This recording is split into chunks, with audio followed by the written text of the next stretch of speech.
প্রত্যেক দিনই আমি শানকে এবং সৃজাকে কিছু একটা অ্যাক্টিভিটি দেই পড়াশোনা শেষ হওয়ার পর, যেখানে ওরা দুজন একজন আরেকজনের সাথে কানেক্ট করতে পারে। কখনো কখনো দেখবেন ফ্যামিলিতে আমরা সকলেই খুবই ব্যস্ত হয়ে থাকি, ছেলে মেয়েদেরও ব্যস্ত হয়ে থাকতে হয়, ওদের পড়াশোনা, টিউশন, নানান অনেক কিছু। তো এই সমস্তর মধ্যেও আমি ড্রয়িংটা বেছে নিয়েছি ওদের একটা রিল্যাক্সেশনের জায়গা। কারণ ড্রয়িংটা শেখাও হলো আর দুজনের মধ্যে একটা কানেক্টিভিটিও হলো। বিশ্বাস করুন, আমি দেখেছি আমার শান্ত অনেক ছোটোবেলা থেকে ড্রয়িং শিখে প্রায় ধরে নিন 3-3.5 বছর।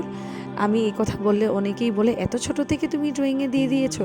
কারণ আমার কাছে মনে হয়েছে, কেন জানি না, যে এই যে জিনিসগুলো যেমন নাচ, গান, ড্রয়িং, আরও অন্যান্য যে স্কিল রিলেটেড অ্যাক্টিভিটিগুলো, সেগুলো করলে না দেখবেন অনেকটা মাইন্ড রিফ্রেশড হয়।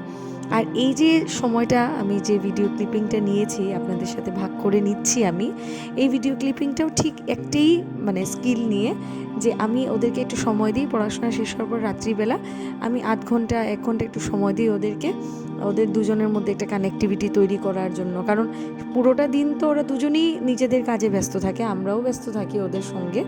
তো ওদের দুজনের মধ্যে একটা কানেক্টিভিটি। আর সৃজাকে যদিও আমি এখনও ড্রয়িংয়ে দিইনি, ভাবছি দেব কিছুদিন পর, কিন্তু সৃজা তার ভাইকে যেহেতু দেখে কিছুদিন ড্রয়িং করছে বা দীর্ঘদিন থেকে ড্রয়িং শিখছে, পরীক্ষা দিচ্ছে, ওর মধ্যে একটা ভীষণ ইন্সপায়ারিং ব্যাপার এসছে। মাঝে মধ্যেই ভাইয়ের সাথে বসে দেখে ড্রয়িং শেখার চেষ্টা করে, এবং মাঝে মধ্যে ভাইয়ের কপিতে আঁকা বাঁকা করে রাখে, ভাইয়ের সাথে খুব খুনসুটি হয়।